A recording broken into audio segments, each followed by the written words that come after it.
Good evening, everyone. Yesterday, Salar's cinema world వైడ్గా release అయ్యి భారీ ఓపెనింగ్తో దూసుకెళ్తుంది. సుమారు 200 కోట్ల వరల్డ్ వైడ్ క్రాస్ సాధించిందని తెలుస్తుంది. ఇంకా సినిమా విషయానికి వస్తే this is a different film for Telugu audience అని చెప్పొచ్చు. ఎందుకంటే ఇందులో కథాంశం మైథాలజీ తీసుకున్నారు, దానికి టెక్నాలజీ యాడ్ చేసిండ్రు. ఆ రెండు బ్లెండ్ చేయడం అంటే అంత ఈజీ కాదు. ఆ రెండు అలా అవుట్పుట్ వచ్చింది కాబట్టి కొంచెం డిఫరెంట్గా అనిపిస్తుంది స్క్రీన్ పైన. సినిమాలో ప్రొడక్షన్ డిజైన్ చాలా అద్భుతంగా ఉంది. ప్రొడ్యూసర్ ఎక్కడ రాజీ పడలే. అశ్విన్ దత్ వైజయంతి మూవీస్ అంటే రిచ్ ప్రొడక్షన్ హౌస్ అని తెలుసుకున్నాం, కానీ ఇంత గ్రాండ్గా ఇంత సెల్యులాయిడ్గా తీస్తాడని ఎక్స్పెక్ట్ చేయలే. Second, hats off to Ashwin Dutt. రెండవది నాగశ్విన్, కెప్టెన్ ఆఫ్ ది కల్కి సినిమా. నాగశ్విన్ ఏదైతే తను ఐడియా అనుకున్నాడో ఇది స్క్రీన్ పైకి తీసుకురావడం అంత ఈజీ కాదు. ఎందుకంటే ఇట్స్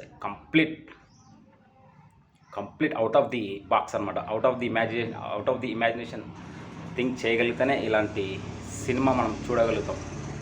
అంటే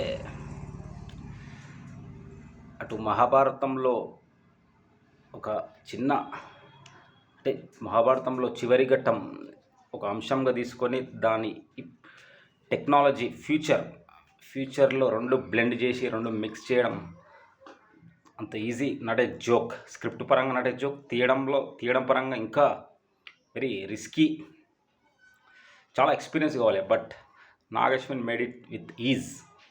కనిపిస్తుంది అవుట్పుట్ అక్కడ. సినిమా రన్ 3 hours పైనే ఉంటుంది.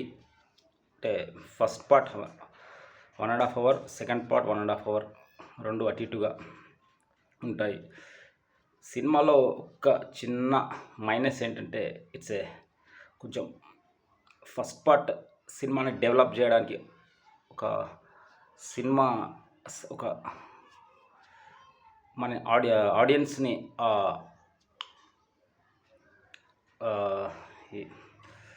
ఫ్యూచరిస్టిక్ అప్రోచ్లోకి తీసుకెళ్ళడానికి కొంచెం టైం పట్టింది. కొంచెం లాగ్ అనిపించవచ్చు. కానీ సెకండ్ పార్ట్లో అసలైన సినిమా స్టార్ట్ అవుతుందన్నమాట. ఇట్స్ ఏ గుడ్ మూవీ అని చెప్పాలి. అన్ని వర్గాలని ఈ సినిమా యాక్సెప్ట్ చేయొచ్చు. కాబట్టి కొందరు వర్గాలకు కొన్ని మాస్ ఎలిమెంట్స్, మాస్ సినిమాలు చూసేవారికి కొంచెం ఓపికతో కూడిన ఫిల్మ్ ఇది.